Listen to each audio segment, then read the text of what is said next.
YouTubers. Welcome to another installment of the Museum of Traffic Control on various devices and signals we have here at the museum. Today we're in the back shop area of the museum and have been working on an electromechanical cabinet here. This particular one is an Econolite. It has the embossed lettering on the front of it, and these served the country for many years, different locations.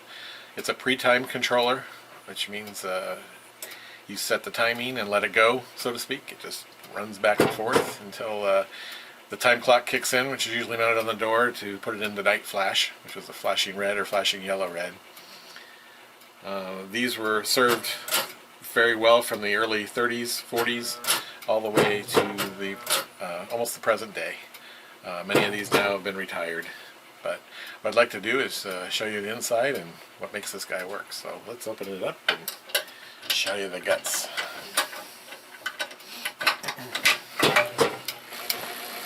Alright, so in opening up the door here, this will show you what's inside these controllers. At the top, we have the dial motors.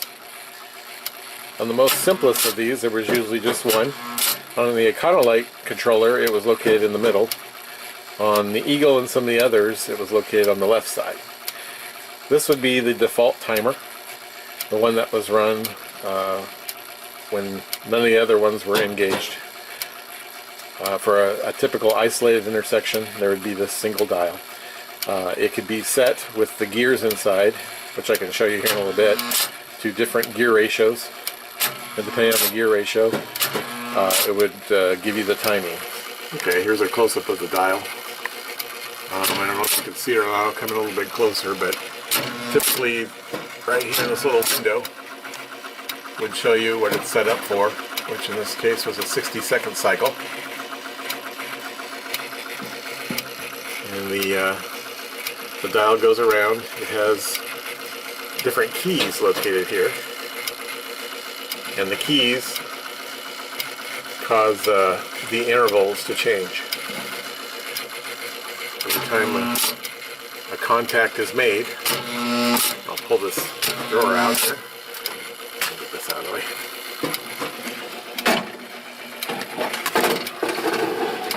Alright, there we go.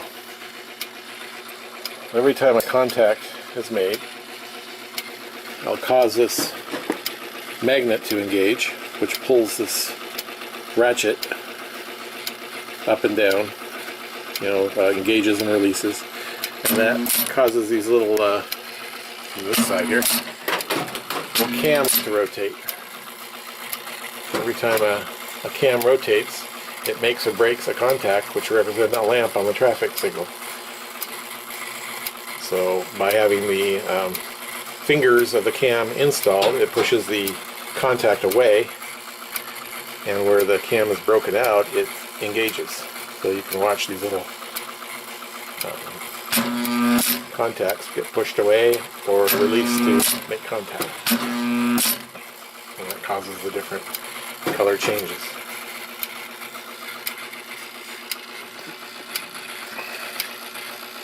The rest of this panel inside has to do with transfer relays.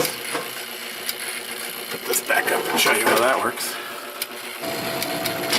Many cities made use of multiple dials when the traffic flow would change for like rush hour and such. And so what would happen is and usually it would happen by time clock, and sometimes manually or remotely from a central location, the dials could be changed. I will show you the manual method here, which is down here at the bottom. We've got a little dial selector, you can see there, and that, depending on how it's set, you can set it for remote, which in that case the dials are controlled remotely by a central office.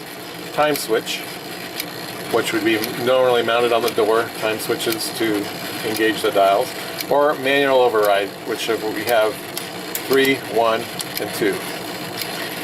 1 is our default dial that we talked about.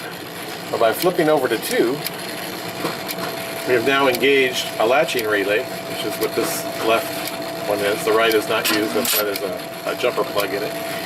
But the latching relay now is engaged, which means it has, by hitting the 2, switching over to 2, it has engaged one of the latch on the relay. Now when the dial gets up here to 0, oops, pardon me, as it's about to do, you can see that, when it hits the key at the 0 interval of time, it'll switch dials from 1, and now dial 2 is going. So it keeps everything in sync, and it's a smooth transition from the 1 set of timing, which was the 60-second cycle, to now a 70-second cycle, of which the intervals can be changed, or since it's a 70-second interval, it could be longer times for the green light, depending on which direction. And then by having a third dial, you could do the same, a third set of sequences and intervals. So, again, these are fascinating units. The engineering involved is just amazing how it served all these years with the basic electromechanical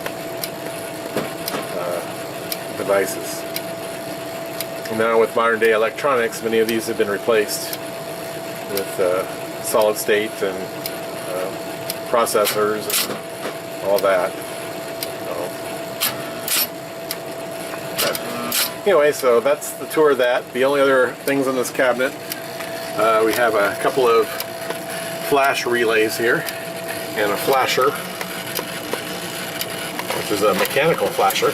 It's an older style. As you can see, the little cam goes around and makes and breaks the flashing. You could manually, these little switches at the bottom, you could manually go to flash by clicking this down. You can see, I'll do it again here, you can see the, I guess you can't see it as well, but the little click you're hearing are those relays engaging, and so that turns the signal to flash. The other switch here is an auto hand switch, and that would be used by police. There's you can wire up here in the contacts a manual switch, and by flipping over to hand, and you can control the sequence manually, an officer. And we go back to auto. So you have the auto, off, and flash here, and the auto and hand here. And then this plug here at the bottom was typically where a time clock for the flashing red went. And we have one here, so the Torx. It's similar to an Intermatic or some of those timers you can see, where you would push in and pull out the times you want it to go to flash. So then when it's engaged, you can hear that little relay there. That causes it to go to flash. Now you can see those relays go when I turn it over.